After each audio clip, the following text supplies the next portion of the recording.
Green board पर आप सभी का स्वागत है। मेरा नाम है मनदीप। इस वीडियो में करेंगे कक्षा 10वीं का विषय गणित से पाठ 5 जिसका नाम है समांतर श्रेणियां। समांतर श्रेणियों की ये परिचय वाली वीडियो होगी। परिचय में हम पाठ के सभी विषयों को समझेंगे, सूत्र यानी कि फॉर्मूलों को समझेंगे ताकि प्रश्नावली के प्रश्नों को हल करने में किसी भी समस्या का सामना हमें ना करना पड़े। सो इस परिचय के अलावा इस पाठ की जो भी प्रश्नावलियां हैं 5.1 से लेकर 5.3 तक इनकी अलग से वीडियोस बनाई गई हैं। सभी के लिंक आपको नीचे डिस्क्रिप्शन बॉक्स में दिए गए हैं, सभी को देख लेना है और पूरा पाठ कंप्लीट कर लेना है। इस वाली वीडियो में शुरू कर देते हैं समांतर श्रेणियों के परिचय को अगले पेज से।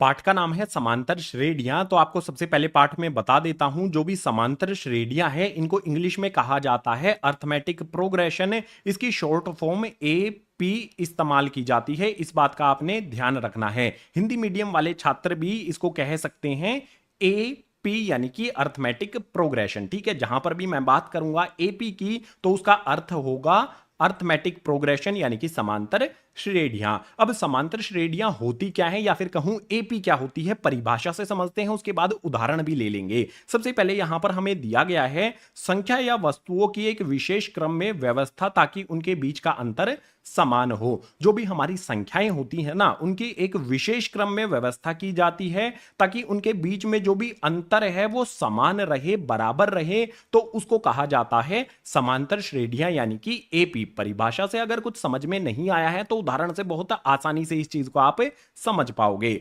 उदाहरण के लिए यहां पर हमने 3 उदाहरण रखे हैं। सबसे पहले वाले उदाहरण को आप देखो, इसमें हमारी संख्याएं दी गई हैं। हमारी सबसे पहली संख्या 1 आती है, उसके बाद 2 आ जाता है, फिर 3 आ जाता है, 4 आ जाता है, 5 आ जाता है, 6 आ जाता है। इसी तरह से ये संख्याएं हमारी 100 तक आती हैं। जो भी यहां पर हमारी ये श्रेणी दी गई है समांतर श्रेणी यानी कि संख्याओं की विशेष क्रम में व्यवस्था दी गई है, इसमें सबसे पहले हमारा 1 आता है। जो सबसे पहले आया है हमारा, इसको पहला पद कहा जाता है। ठीक है, इस बात का आपने ध्यान रखना है। जो भी हमारा यहां पर संख्या है ये एक पद होगी। दूसरा पद है, तीसरा पद है, चौथा पद है, पांचवा पद है, छठा पद है और आखिरी वाला पद है। तो जो भी हमारी यहां पर संख्या होती है हम उसको पद कहेंगे, इस बात का आपने ध्यान रखना। अब जो भी हमारे यहां पर संख्याओं का एक क्रम दिया गया है, ये AP यानी कि समांतर श्रेणी क्यों है? क्योंकि इनके बीच जो भी पद है इनके बीच का अंतर समान है। आपको दिखा देता हूं, जैसे 1 से 2 पर हम जाते हैं तो हम 1 जोड़ देते हैं, जमा का 1 करने पर हमारा 2 बनता है। ठीक है, 1 से 2 पर जाएंगे 1 जुड़ जाता है। इसी तरह से आगे हम 2 से 3 पर जाएंगे तो यहां पर भी हमारा 1 जुड़ जाता है। फिर 3 से 4 पर जाएंगे तो यहां पर भी हमारा 1 जुड़ जाता है। 4 से 5 पर जाएंगे तो भी यहां पर 1 जुड़ जाता है। 5 से 6 पर जाएंगे तो भी यहां पर 1 जुड़ जाता है। इसी तरह से इसके आगे वाले पद आ जाएंगे और आखिरी में हमारा 100 आ जाएगा। आपने यहां पर बात एक चीज ध्यान दी हो कि जो भी हमारा अंतर है ना वो समान है। अगर अंतर समान होता है, मैंने क्या कहा था, अंतर समान होना चाहिए संख्याओं के बीच का। अगर अंतर समान है तो ये हो जाएगी हमारी AP यानी कि समांतर श्रेणी। इसी प्रकार से दूसरा उदाहरण भी देख लेते हैं। दूसरे उदाहरण में आप यहां पर देख सकते हो, हमें पहला पद 100 दिया गया है, दूसरा पद 70 है, तीसरा पद 40 है, उससे अगला पद 10 है, उससे अगला पद जो है घटा का 20 है। क्या यहां पर भी अंतर समान है? हमें अंतर समान मिलना चाहिए। तो देखो 100 से 70 पर जाएंगे तो घटा का 30 होगा, 70 से 40 पर जाएंगे तो भी यहां पर हमारा घटा का 30 होता है, 40 से 10 पर जाएंगे घटा का 30 होता है, 30 से 20 पर जाएंगे घटा का 30 होता है। तो यहां पर भी आप देख सकते हो जो भी हमारा अंतर है वो बिल्कुल बराबर है, बिल्कुल समान है। अंतर में कोई भी बदलाव नहीं आया है एक पद से दूसरे पद में जाने पर। तो हम कहेंगे कि भाई दूसरा जो हमारा यहां पर ये श्रृंखला है संख्याओं की, ये हमारी एक समांतर श्रेणी हो जाती है, ये हमारी एक AP हो जाती है। बिल्कुल इसी प्रकार से तीसरे वाले को भी हम यहां पर चेक करेंगे। भाई तीसरे वाले को आप कहोगे कि AP ये नहीं है यानी कि समांतर श्रेणी नहीं है, लेकिन मैं बता दूं इसमें हमारा पहला पद 4 है, दूसरा पद भी 4 है, तीसरा पद भी, चौथा पद भी, पांचवा, छठा, सातवां, जितने भी पद दिए गए हैं सभी पद हमारे बिल्कुल सेम हैं। तो क्या ये समांतर श्रेणी होगी? बिल्कुल होगी। मैं आपको बताता हूं कैसे। देखो पहले पद से दूसरे पद जाने पर हम 0 जोड़ते हैं। ठीक है, उससे अगले पद पे अंतर देखेंगे तो यहां पर भी 0 है। सभी पदों के बीच में जब हम अंतर देखते हैं तो हमें शून्य यानी कि जीरो ही प्राप्त होता है। अब आप देखो हर जगह पर जो अंतर है वो बराबर है, तो हम कहेंगे कि तीसरे वाला उदाहरण भी हमारा एक एपी यानी कि समांतर श्रेणी हो जाता है। कई सारे मैंने उदाहरण दे दिए हैं समांतर श्रेणियों के। आई होप आप अभी तक समझ गए होंगे कि समांतर श्रेणी आखिर होती क्या है। अब बात करते हैं समांतर श्रेणियों के प्रकार यानी कि एपी के क्या क्या प्रकार होते हैं। यहां पर हमें दिए गए हैं दो प्रकार होते हैं, एक होता है परिमित एपी, दूसरा होता है अपरिमित एपी। परिमित एपी की परिभाषा में दिया है पदों की संख्या सीमित होती है। आप यहां पर देख सकते हो सीमित पद होने चाहिए किसी भी एपी में, तो उसको हम परिमित एपी कहेंगे। और अगर किसी एपी में असीमित पद हो जाएं तो उसको हम कहेंगे अपरिमित एपी। उदाहरण दे दूं आपको, जैसे यहां पर मैं एक एपी लिख देता हूं। मैंने एक एपी यहां पर लिखी है, इसका पहला पद हो गया 2, 4, 6, 8। इस प्रकार से हमारी ये एपी चलती जाएगी और आखिरी वाला पद हमें मान लो यहां पर 80 दिया गया है। अगर हमें आखिरी पद दिया गया हो तो ये हो जाती है हमारी एक परिमित एपी। आसानी से आपको ये चीज ध्यान रखनी है।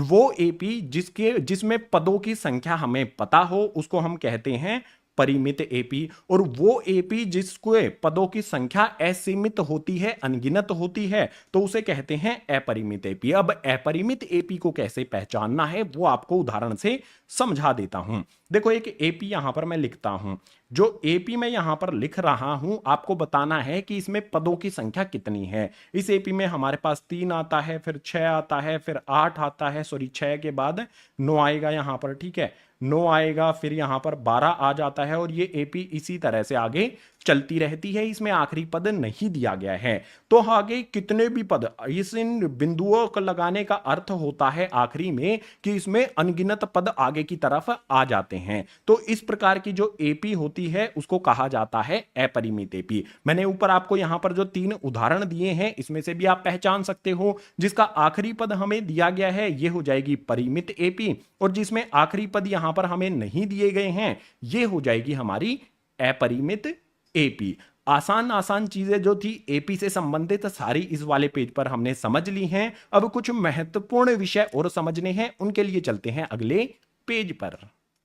एपी में आपने 2 फॉर्मूले समझने हैं, 2 सूत्र समझने हैं, उन दोनों सूत्रों की बात कर लेते हैं। तो एपी का जो पहला सूत्र यहां पर दिया गया है, एपी के आखिरी पद का ये सूत्र होता है। सूत्र कुछ इस प्रकार से है, ए एन बराबर में ए प्लस एन माइनस 1 डी। ये सूत्र आपने याद कर लेना है। इसके अलावा दूसरा होता है एपी के सभी पदों का योग। जो भी हमारी एपी होती है समांतर श्रेणी होती है, अगर उनके सभी पदों को जोड़ दिया जाए, जोड़ना हो हमें, तो इस वाले सूत्र का इस्तेमाल किया जाता है। दोनों का इस्तेमाल कैसे करना है आपको समझा देता हूं, क्योंकि यही सबसे जरूरी आपके लिए हो जाता है। तो सबसे पहले बात करेंगे हम एपी के आखिरी पद की। हमें यहां पर कुछ चीजें दी गई हैं, देखो ए एन दिया गया है, ए है, एन है, डी है, कुल 4 चीजें इस फॉर्मूले में हमें दी गई हैं। कोई भी 3 चीजें आपको दी होंगी, बची हुई एक चीज आपको ज्ञात करनी होगी। इस प्रकार से प्रश्न आपसे पूछा जाएगा। उदाहरण ले लेते हैं, जैसे हमें एक एपी यहां पर दी गई है। भाई इस एपी के जो भी पद हैं वो हमें दिए गए हैं,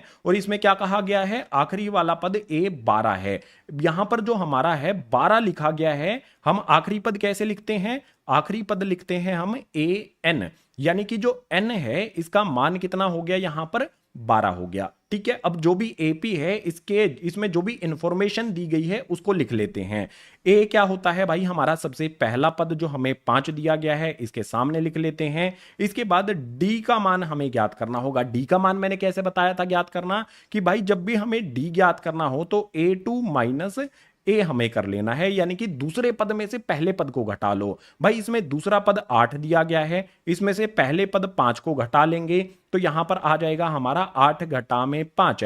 8 में से 5 को घटाएंगे तो हमें मिल जाएगा 3। डी का मान हमें यहां पर 3 मिल गया। इससे आगे बात करें हम एन की, तो मैंने क्या बताया था, आखिरी पद हम ए एन लिखते हैं, और यहां पर आखिरी पद ए 12 दिया गया है। इसका अर्थ होगा एन का मान कितना हो गया हमारा, यहां पर 12 हो गया। अब एक चीज बची है, ए एन का मान हमें ज्ञात करना होगा। उसके लिए फॉर्मूला हम इस्तेमाल करेंगे जो भी यहां पर मैंने आपको बताया है। भाई इस फॉर्मूले को लिख लेते हैं। फॉर्मूला आ जाएगा हमारा ए एन बराबर में, उसके बाद आ जाएगा हमारा ए प्लस में एन माइनस 1 डी। ये फॉर्मूला आपको इतनी बार यूज करना होगा कि रट लोगे, इस फॉर्मूले को कभी भूल नहीं पाओगे।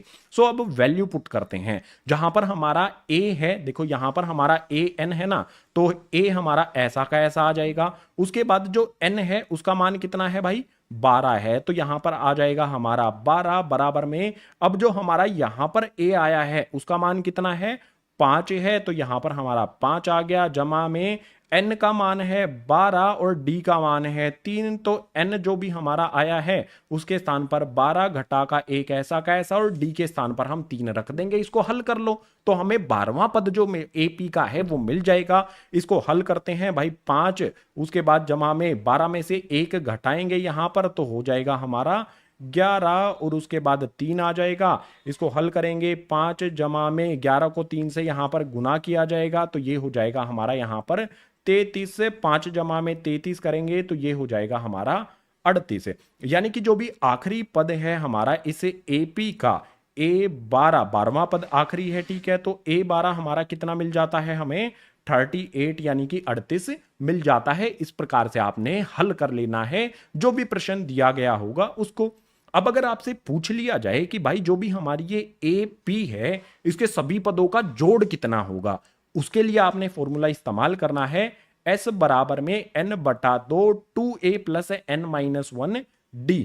इसका एक अल्टरनेट फॉर्मूला भी होता है अगर हमें आखिरी पद दिया गया हो, ठीक है, जैसे मान लो यहां पर हमें A12 की जगह आखिरी पद दिया गया होता तो हम इस वाले फॉर्मूले का इस्तेमाल कर लेते, S इक्वल्स टू में n बटे 2a प्लस में l। अब आप कहोगे l क्या होता है, भाई l जो है ना, ए एन और एल ये दोनों एक दूसरे के बराबर होते हैं। जो आखिरी वाला पद होता है उसको ए एन कहते हैं, और आखिरी वाला पद अगर हमें दिया गया हो तो उसको हम एल कहते हैं, ठीक है, बिल्कुल आसान है। चलो आपको ये फॉर्मूला इस्तेमाल कैसे करना है वो बता देता हूं। यहां पर एक लाइन लगा लेते हैं। सबसे पहले हम क्या करेंगे भाई, एस बराबर में जो भी यहां पर हमारे मान है ए डी एन, इनके मान हम इस फॉर्मूले में रख देंगे। देखो सबसे पहले n बटा 2 आता है, n का मान हमारा कितना है 12 बटे में 2 ऐसा का ऐसा, ब्रैकेट लगा लेंगे, 2 आ जाएगा। उसके बाद a का मान जो हमारा 5 है, a के स्थान पर यहां पर रख देंगे, ब्रैकेट सॉरी a का मान कितना है हमारा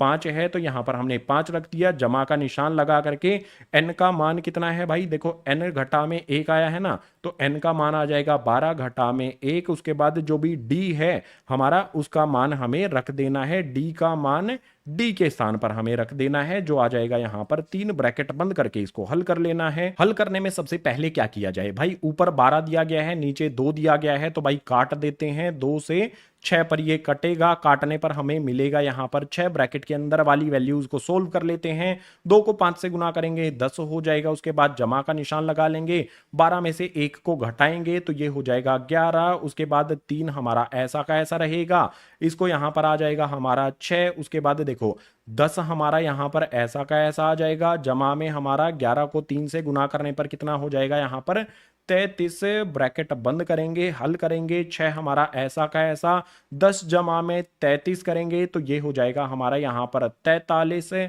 अब आपको क्या करना है भाई, 6 और 43 जो है ना इनको गुना कर देना है। कितना आएगा गुना करने पर, आपको बता देता हूं, गुना करने पर आ जाएगा हमारा 258, यानी कि जो भी हमारी ये एपी यानी कि समांतर श्रेणी दी गई है इसके सभी पदों को जब हम जोड़ देंगे ना तो वो हमारा 258 मिल जाएगा। अब मान लो यहां पर हमें क्या है, A12 जो दिया गया है ना, यहां पर हमारा जो A12 दिया गया है इसकी जगह पर आखिरी पद दिया गया होता या फिर आखिरी पद हमें पता हो, ठीक है, तो मैं हटा देता हूं यहां से A12 को। मेरे पास क्या है यहां पर आखिरी पद, जैसे आखिरी पद यहां पर हमने 38 ज्ञात किया है ना, तो मान लो हमें यहां पर 38 दिया गया है, तो आपने क्या करना है, इस वाले फॉर्मूले की बजाय आप इस वाले फॉर्मूले का इस्तेमाल करना, ठीक है, आसानी से हल कर लोगे। बता देता हूं कैसे करना है, उसके लिए यहां पर एक लाइन लगा लेता हूं, फॉर्मूला लिख लेता हूं, S बराबर में यहां पर आ जाएगा n बटे में 2, ब्रैकेट a जमा में l। जो भी आखिरी वाला पद होता है, जैसे यहां पर 38 है, ये l का मान होता है, इस बात का आपने ध्यान रखना है,